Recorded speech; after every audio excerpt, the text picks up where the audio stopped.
Hey guys, it's Allison from The Camera Project, and we had a comment kind of recently where someone was asking what we use as our daily gear when we're shooting.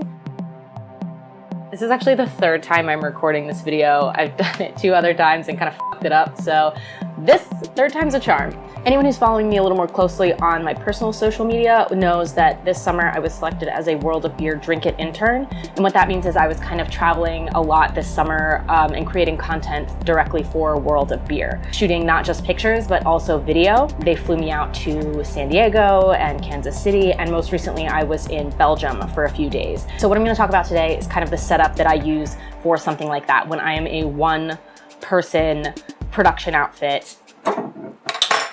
I'm gonna drink a beer while I do this because it's very on theme for me.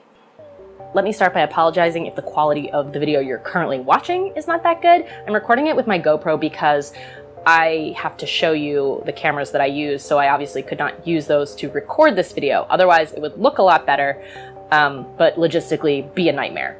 So f it, I'm using the GoPro, whatever. All right, so I'll start with the video stuff. This is the main camera that I use for video. It's a Panasonic GH4. It's been out for a while. It's not like a brand new camera or anything, so I'm not gonna go too into detail regarding the specs. Something that people like a lot about the GH4 from Panasonic is that it shoots 4K at 24 frames per second, which is really great.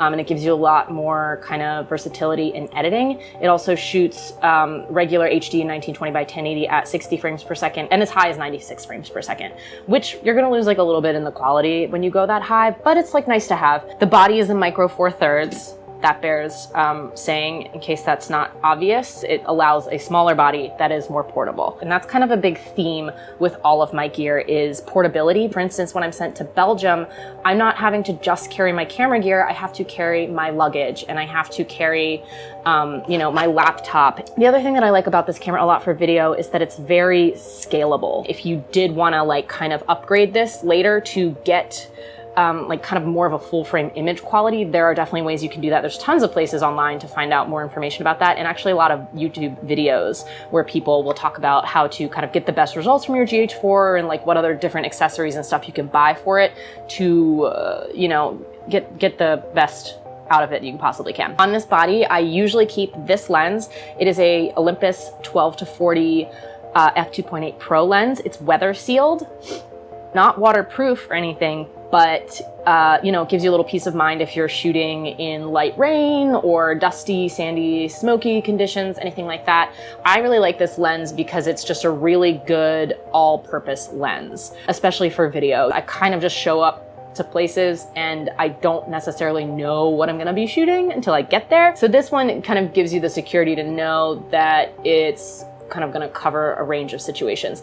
I also really like about this lens I think this is being referred to as a manual clutch that can take you in and out of manual versus autofocus. And I like this a lot because it's just like a really quick, easy, tactile way to know if you're in auto or manual focus. And when I'm shooting video, I typically use manual focus.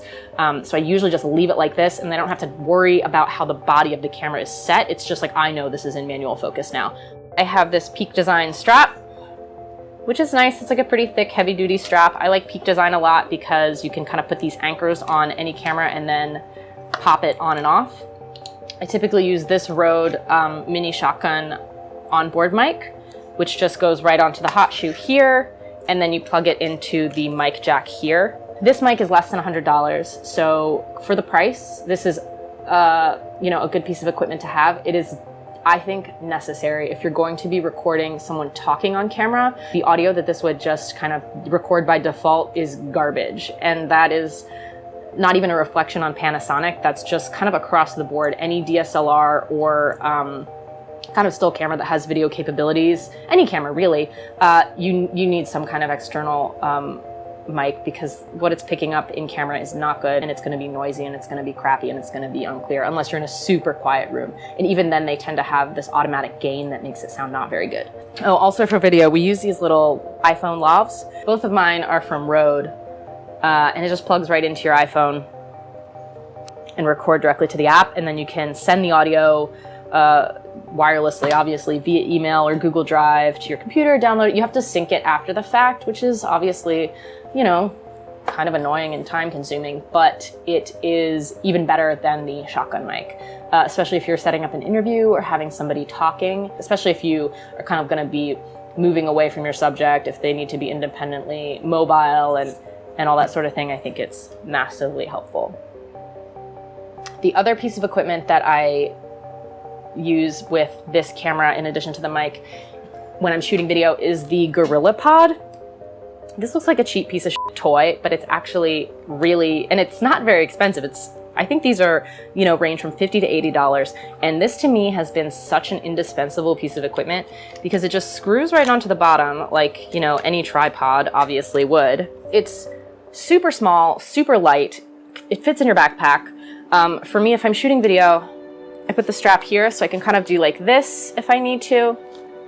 But either way, you can kind of hold this, and that is going to reduce the shake as if instead of just holding it here. So this is a much more comfortable position, and it's a much more stable position. This is also good because it kind of pops right off like that.